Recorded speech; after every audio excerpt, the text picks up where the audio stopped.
Dear Patriots, before the news starts, please subscribe to our patriotic channel by clicking the subscribe button. Give us a thumbs up to this video. Don't forget to leave your opinion below in the comments section. Share the news on Facebook and Twitter so your friends see it. Thank you. Washington Post argues it is okay for male senators to sexually assault women if they are Democrats. As decent people on both sides of the aisle are calling for sexual assaulters to leave their positions of power, the Washington Post argues that it is actually totally fine to sexually assault women if you are a Democrat. This is not an exaggeration. The Post released an article called "I'm a Feminist. I study rape culture. And I don't want Al Franken to resign." Cynics on both the right and left will presume I am passing by this particular steam tray on 2017's smorgasbord of feminist outrage because Franken is a Democrat, and so am I. I was even his proud constituent for 2 years. In the most superficial sense, this is true. But it's meaningless to say it's because I am a Democrat without asking why I am a Democrat, wrote the supposedly feminist author. If you understand what it means to be a Democrat today, that is, why it makes sense to vote blue over red in this highly polarized political environment, you can understand why it might not make the most sense to demand Franken's resignation, effective immediately, she wrote. I am a Democrat because I am a feminist who lives under a two-party system, where one party consistently votes against the interests of women while the other sometimes does not. I am not a true believer in the party itself nor in any politician, she writes. I am a realist who recognizes that we get two viable choices, and Democrats are members of the only party positioned to pump the brakes on Republicans' gleeful race toward Atwoodian dystopia, she writes. This is an absolute disgrace.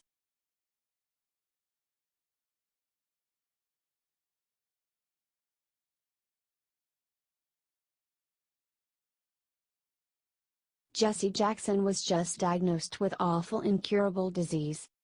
Jesse Jackson was just cured with an awful, incurable disease. He made the announcement in a statement on Friday.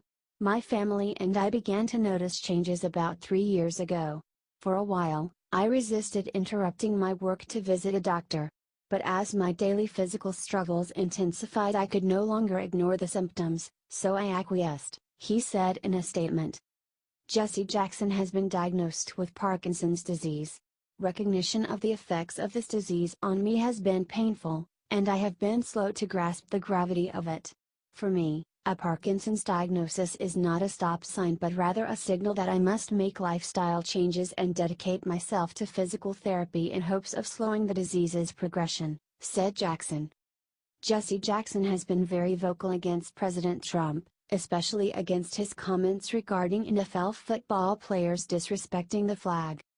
To go from picking cotton balls to picking footballs and basketballs without freedom is not very much progress, said Jackson of multimillionaires being told to stand for the national anthem. The players are objectified in a sense. Mr. McNair is a product of the South. They act like he's a victim or misunderstood, but those players have made him a wealthy man, said Jackson in a recent interview.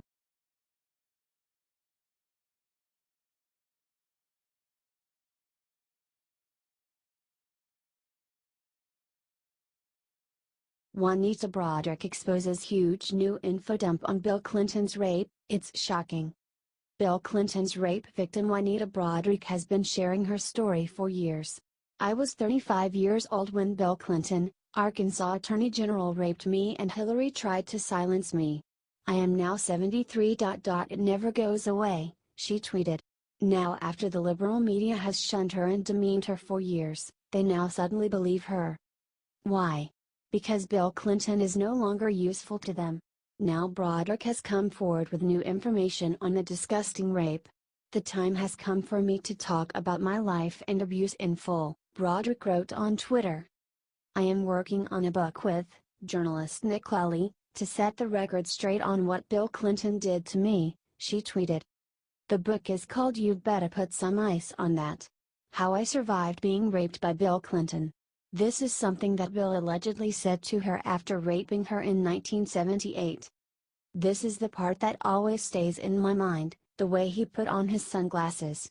Then he looked at me and said, "You better put some ice on that." Then he left, explained Broderick. The media has been hypocritical and cruel to Broderick for years. It is great they are finally listening to her. If only the reasons why weren't so pathetic.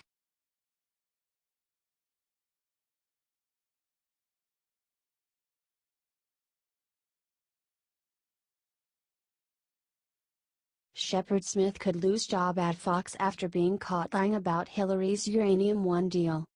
Fox's Shepard Smith went on a long rant defending Hillary Clinton from the Uranium One scandal. Breitbart, as well as many other sources, have pointed out the lies in Smith's rant. Now people are angry. Smith also fails to account for the fact that Uranium One's chairman Ian Telfer moved $2.3 million, much it undisclosed, to the Clinton Foundation as the deal was being reviewed by CFIUS. Furthermore, Smith falsely claims that the Clinton Foundation disclosed these donations to the charity but simply forgot to reveal the individual names of the donors. This is entirely false, writes Breitbart in an article devoted to debunking Smith. This isn't all, but many fans all over the internet are demanding that Smith be fired from Fox or move to CNN, where he really belongs. Shepard Smith needs to move to CNN. He is as big a Trump hater as the other fools on CNN. Fox should dump him, writes OnUser. Did anyone watch Shep Smith just explain how Hillary Clinton had nothing to do with the uranium deal? What a joke. Fox News sent him to CNN, wrote another. I normally don't tune into Shep's hour on Fox, can't stand his bias, but today while surfing channels he caught my interest. In 3MTS he argued Hillary's defense, how she had nothing to do with Uranium One and how Trump had lied about it. He has to go, wrote another. Hundreds of users made similar comments. Do you think Fox will listen to their fans and give Smith the boot he deserves?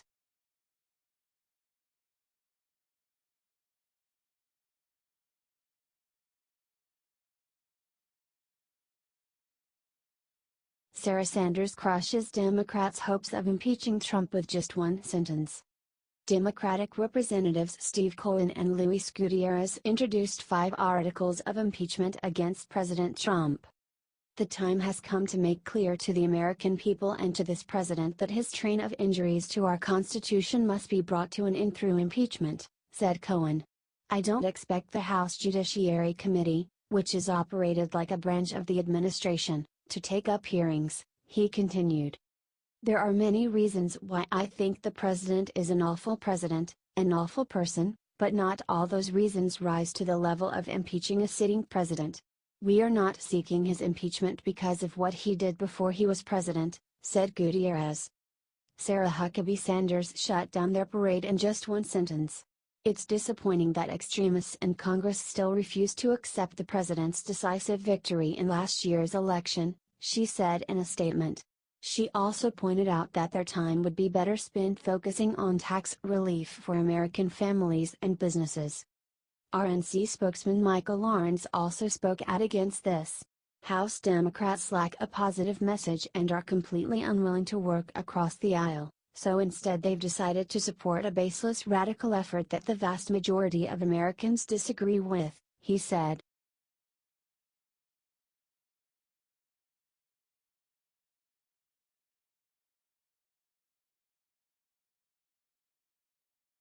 Watch CNN's Brooke Baldwin call President Trump a racist for saving the lives of black UCLA players. President Trump negotiated and freed 3 American UCLA basketball players who were arrested and imprisoned in China. Do you think the 3 UCLA basketball players will say thank you, President Trump? They were headed for 10 years in jail, tweeted President Trump. Although Trump just saved the lives of these players, according to CNN's Brooke Baldwin, Trump's tweet makes him a racist. You have these 3 black men and you have this white president, and part of it has been the undertone of based on previous tweets, said Baldwin. I'm just going to go there, and where I'm going with it is that you have this president essentially saying to these 3 black men, essentially like, where's my apology? She said, even though President Trump didn't say where's my apology. But truth has never stopped CNN before. You better thank me, because I got you home, And isn't it amazing to see 3 black athletes thanking the president? Responded guest SE Cup in agreement. I don't think that's going to make someone like Colin Kaepernick second guess his thoughts on police brutality, or any of the other athletes who have serious issues with race in this country or police brutality. I don't think it is going to change their minds. But, Trump got a very small ego boost today, he said. This is terrible. They will insult President Trump no matter what he does.